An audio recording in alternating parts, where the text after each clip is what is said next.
The important thing about getting wealthy, there are three variables that drive the long-term creation of wealth. One is the amount of capital, right? How much money are you putting into the pot? The second is the length of the runway. How much time do you have? And then the third is the rate of return, right? So these are the three variables. Now, the thing is that if for most of you, because you are so young, the good news is, and I think most of you may live past 100 because of the way healthcare is going. So the thing is, your runway is like 70, 80 years or more. So you have a really long runway, okay? Now, the second variable, which is the money you put in. So my younger daughter went to NYU, and one time when she was, I think, 18, and she had just finished working in the summer, and she had made $5,000. So I told her, listen, this $5,000, can we open like a Roth IRA? And she said, yeah, that's fine. And I said, can you give me power of attorney to manage that account? And she said, yeah, sure, no problem. Okay. So I said, look, let's say I'm able to compound that 5,000 at 15% a year, right? Let's say, so there's something known as the rule of 72, which means that you do 72 divided by 15, which is approximately 5. So at 15%, your money will double every 5 years.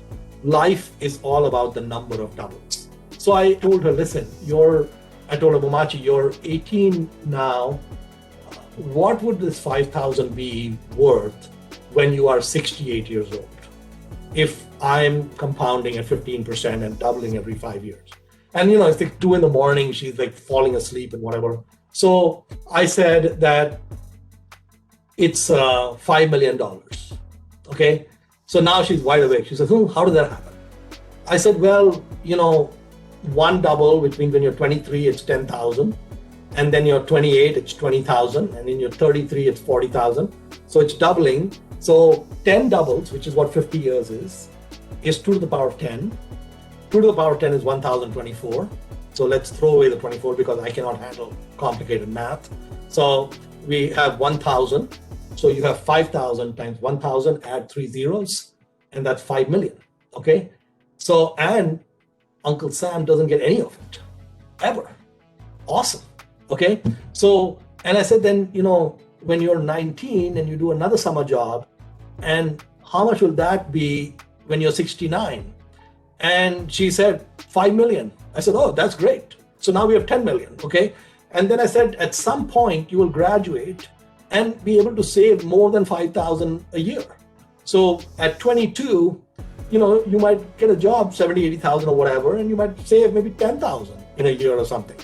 And in your late 20s, you might be making 200,000. So I said, what is the total of all these numbers?